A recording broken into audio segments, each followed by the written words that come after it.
Good evening students. In the last video we discussed about organic chemistry, organic compounds, hydrocarbons, saturated hydrocarbons, unsaturated hydrocarbons and alkanes. Now today we discuss about alkenes. In alkenes, general formula is CnH2n, where n equals to 2, 3, 4, 5, 6 and so on.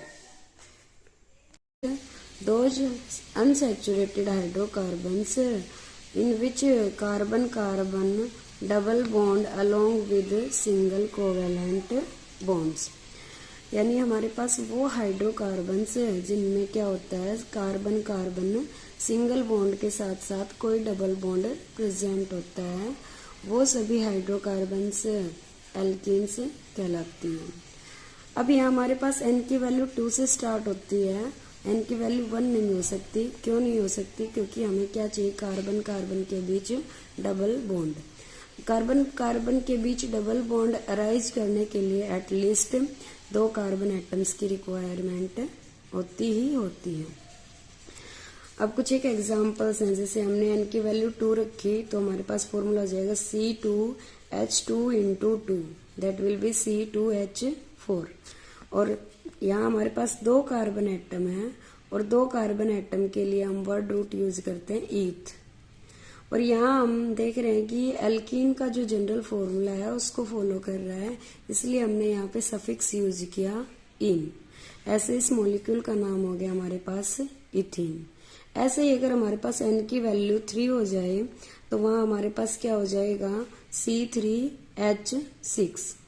और जो C3H6 molecule है उसका नाम रहेगा propene. ऐसे ही आपके पास है C4H8 और C4H8 जो मॉलिक्यूल है उसको हम बोलेंगे ब्यूटीन। ऐसे ही आपके पास है n की वैल्यू 5, तो ये मॉलिक्यूल हो गया हमारे पास C5H10। और जो C5H10 मॉलिक्यूल है उसका नाम रहेगा पेंटीन। ऐसे अब नेक्स्ट हाइड्रोकार्बन है हमारे पास एल्काइन। एल्काइंस क्या होते हैं, 2 unsaturated hydrocarbons in which carbon carbon triple bond along with single bond, यानी जहां कार्बन कार्बन सिंगल बॉन्ड के साथ साथ कार्बन और कार्बन में कोई ट्रिपल बॉन्ड प्रेजेंट हो, उस टाइप के मॉलिक्यूल्स को हम कहेंगे एल्काइंस, या वो हाइड्रोकार्बन्स क्या कहलाएंगी, एल्काइंस। एल्कीन्स और एल्काइंस दोनों ही अनसैचुरेटेड होती हैं। एल्कीन्स में डबल बॉन्ड होता है और एल्काइंस में कार्बन कार्बन ट्रिपल बॉन्ड होता है। जैसे जनरल फॉर्मूला है आपके पास एल्काइंस के लिए CnH2n-2। और यहाँ भी हमें कार्बन कार्बन के बीच ट्रिपल बॉन्ड बनाने के लिए एटलीस्ट 2 कार्बन की जरूरत होती है। तो यहाँ भी जो हमारी n की वैल्यू है वो स्टार्ट होगी 2 से, 2, 3, 4, 5, 6 एंड सो ऑन।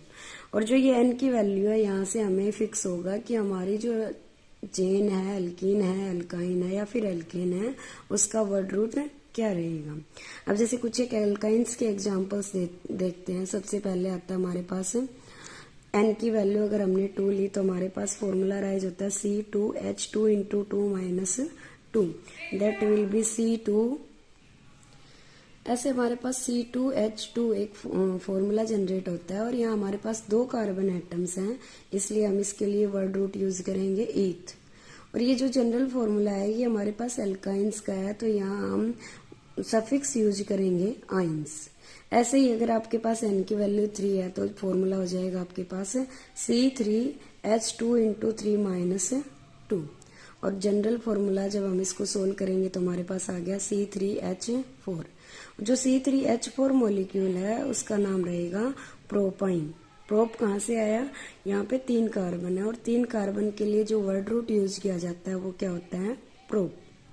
और आइन है ये हमारे पास एल्काइंस के लिए सफिक्स होता है आइन। ऐसे ही अगर आपके पास n की वैल्यू 4 रहेगी तो आपका फॉर्मूला हो जाएगा C4H2 into 4 minus 2, that will be C4H6। और C4H6 में यहाँ 4 कार्बन है, तो हमारे पास वर्ड रूट यूज करने के लिए रहेगा ब्यूट। तो हमारे पास ऑर्गेनिक कंपाउंड होगा वो क्या कहलाएगा, ब्यूटाइन। ऐसे एन की वैल्यू 5 रहेगी तो मॉलिक्यूल हो जाएगा पेंटाइन। 6 रहेगी तो मॉलिक्यूल हो जाएगा हेक्साइन। 7 रहेगी तो मॉलिक्यूल हो जाएगा हमारे पास हेप्टाइन। ऐसे हम इजिली एल्केन्स, एल्कीन्स और एल्काइंस को इजिली फाइंड आउट कर सकते हैं कि कौन सा मॉलिक्यूल हमारा एल्केन है, कौन सा एल्कीन है और कौन सा एल्काइन है। जैसे आपको एक कोई मॉलिक्यूलर फॉर्मूला दे रखा है C9H18 और आपको आइडेंटिफाई करना है कि ये मॉलिक्यूल हमारा एल्केन है या फिर एल्कीन है या फिर एल्काइन है। तो सबसे पहले हमें यहाँ n की वैल्यू दे रखी है, n की वैल्यू हमारे पास है 9। और जो एल्केन का जनरल फॉर्मूला होता है वो होता है CnH2n+2। एल्कीन्स का जनरल फॉर्मूला होता है CnH2n और एल्काइंस का जनरल फॉर्मूला होता है CnH2n-2। जब हम ये 9 वैल्यू तीनों फॉर्मूलेज में पुट करेंगे तो हमारे पास जनरेट होगा C9H2 × 9+2। इसके लिए हो जाएगा C9H2 × 9 और यहाँ हो जाएगा C9H2 × 9-2। तो यहाँ हमारे पास फॉर्मूला सोल्व किया तो आया C9H20, यहाँ आया C9H18 और यहाँ आया C9H16। और जो हमें मॉलिक्यूलर फॉर्मूला दे रखा था वो था हमारे पास C9H18 और ये किसके फॉर्मूले से आया हमारे पास C9H18 एल्कीन्स के फॉर्मूले से। तो जनरली हम फाइंड आउट कर सकते हैं कि जैसे हमारा ये मॉलिक्यूल था C9H18, ये क्या है हमारे पास एक तरीके का एल्कीन।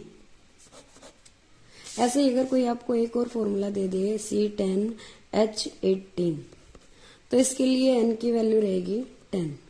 और ऐसे ही हम तीनों फॉर्मूलाज में n की वैल्यू पुट करेंगे तो एल्केन के लिए अगर n की वैल्यू 10 है तो फॉर्मूला हो जाएगा C10H2 × 10+2। और जब इसको सोल्व करेंगे तो ये हो जाएगा C10H22। इट मीन्स ये मॉलिक्यूल एल्केन तो नहीं है। ऐसे ही एल्कीन के लिए ट्राई करेंगे तो एल्कीन के लिए हो जाएगा C10H2 × 10, that will be C10H20। और हमारा मॉलिक्यूलर फॉर्मूला है C10H18 और एल्कीन के लिए फॉर्मूला है C10H20। इट मीन्स ये मॉलिक्यूल एल्कीन्स को भी फॉलो नहीं करता। थर्ड है हमारे पास एल्काइन। एल्काइन का जो जनरल फॉर्मूला है वो होता है CnH2n-2। अगर यहाँ इसमें हम n की वैल्यू 10 पुट करेंगे तो ये हो जाएगा C10H2 × 10-2, that will be C10H18। और जो हमें मॉलिक्यूलर फॉर्मूला दे रखा है वो भी हमारा यही है। इट मीन्स ये मॉलिक्यूलर फॉर्मूला है ये किसका है, एक एल्काइंस का। और अगर हम इसका नाम लिखें तो 10 कार्बन एटम्स के लिए हम एक वर्ड रूट यूज करते हैं डेक। और ये एल्काइंस के जनरल फॉर्मूले को फॉलो कर रहा है तो यहाँ हम इसके पीछे सफिक्स यूज करेंगे आइन। तो इस मॉलिक्यूल का नाम हो गया decyne. Okay students, you can easily find out alkane, alkene, alkyne.